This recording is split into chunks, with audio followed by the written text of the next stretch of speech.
the new home of the New York Mets. Hi, my name's Ed Shakespeare, and I'm happy to be here for the Mets and Prudential Challenge, and I'm looking forward to the day, and I should have a good time. Thank you. After I graduated from college, I went in the Navy. I was a communications officer, which included radio, and after that I became a teacher, and I taught for a long time. I went to law school, and I was one of those lawyers who never practiced that much because I like teaching. I did it part-time. And I've always loved playing sports. I grew up in Staten Island, and I was actually a New York Giant fan because going back to my grandfather. But I also I didn't hate the Dodgers. I liked them. And so when I was an English teacher and everything, I always followed the Mets from when I was a kid. I heard the first game. We were going with my parents and grandparents. It was their anniversaries. They were close together. And, you know, being a kid, I'm more interested in the first Met game ever, an exhibition game in March on the radio. So, you know, I go back to Bob Murphy and Lindsey Nelson and Ralph Kiner. Used to watch the games with my grandfather. That was fun. So sports has been a theme of my life, and words have been a theme in my life. I've written, I wrote a book about baseball coming back to Brooklyn called When Baseball Returned to Brooklyn. And I covered the old Dodgers. Carl Erskine wrote the intro, and I spoke to Duke Snyder and a lot of the guys, and also covered the Cyclones' first year. And I tried to juxtapose them with the fans who could connect to both. There were a lot of fans who were middle-aged or older who remembered the old Dodgers, so the book kind of tied them all together. And then I covered the Cyclones for the Brooklyn Papers, which is a local Brooklyn weekly, and I had a column there called "Guess the Play's the Thing." So they also had me channel Shakespeare. They had me doing poetry later, and I would do like sonnets and we call it channeling Shakespeare. I mean, it's tough to write like 1,600 words with a column and do a poem every week. You know, I'm not a poet, but you hear about these poets, you know, and they crank out like 3 a year or something. It's like, but deadlines make you creative. Baseball in iambic pentameter, right? Right. So tell us a little bit now about what you're up to these days in your chapter 2. All right, chapter 2, and I'm not kidding, I write plays, and I'm going to actually take the playwriting workshop at Fordham this fall. The man likes my writing, who runs it, and so forth. So I'm not a student full-time, but I'm taking the playwriting workshop, which is a great opportunity for me because it's at Lincoln Center. And so I'll be getting in with the in-group a little bit there. So I'm looking forward to that. And I brought in props. I'm playing vintage baseball in Allaire, New Jersey, it's kind of like Little Williamsburg down there. They used to have they used to make iron there in the bog, and it's the Bog Iron Boys. And this is the ball, if anyone wants to see it. It's not as hard as a modern baseball, but we have to play barehanded. And if you catch a ball on one bounce, the guy's out. They have really weird rules. If the ball hits fair in the infield, let's say between home and first, and then goes foul, it's still fair. And if there's a runner on first and the outfielder catches a line drive on one bounce, the guy in first can keep running to second. He doesn't have to tag out, but the batter's out. So we practice on Sundays, so I'm getting used to this, but it's a lot of fun, and I'm learning to catch barehanded and so forth. So it reminds me when you were a kid, so we have fun. So my little props. Yeah. So we like props. Yeah. I'm sorry? That's great. In shifting to the Mets specifically, what's your favorite, hands down, Mets memory? My favorite memory of the Mets.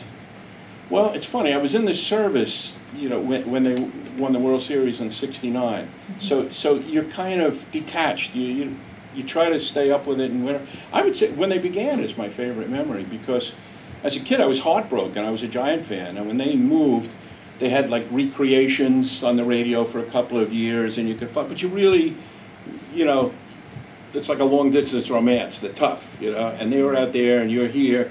And then I would go to the Yankee games, and but I didn't love the Yankees, you know, but I would go, and I was turned down by Harry Cheedy. I don't know if you guys know him. He was like the only man I think who was ever traded for himself. Like somebody traded for him for a player to be named later, and that was Harry Cheedy. He was a third string catcher. And I went out to the bullpen in the middle of a game to get an autograph, and I'm a kid, and I didn't know they're not allowed to sign during the game. And I asked Harry Cheedy, and he ignored me. And even as a kid, I wasn't that impressed by Harry Cheedy, you know. And that was a time I was really chagrined to be turned down by Harry Cheedy. You know, I thought, Harry, you ought to be happy. I'm asking, you know. But then I was so thrilled when the Mets came back, you know, because I mean they left. I mean, not they left. The Giants left, you know, after the '56 season when I was 10. And then I had to wait till '62. Now I'm a teenager, and now I have baseball back. So just the idea, as I said, I was like excited about the first exhibition game on the radio, and I thought they'd be better than they were. But if you were around then, it would have been nice, but it didn't matter when you didn't have any baseball that you loved. And I loved National League ball for so many years.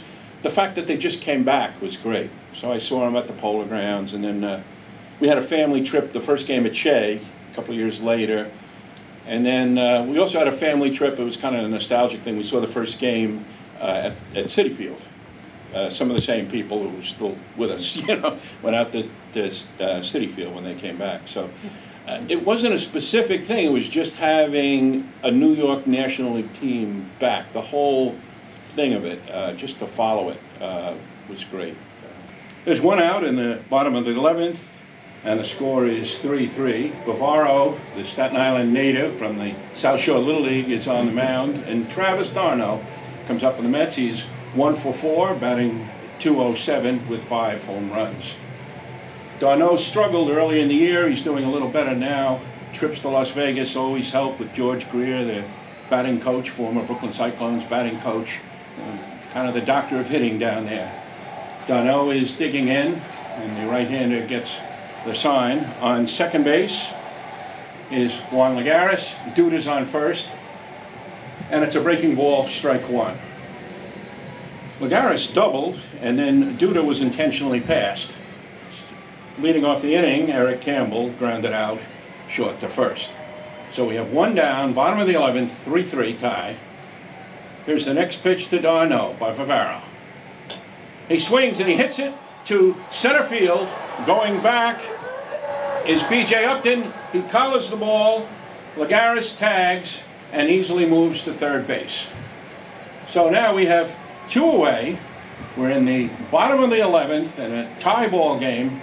And Travis d'Arnaud flies out but moves the potential winning run to third base. And now heading into the batter's box for the Mets is Ruben Tejada, 0 for 2 so far today.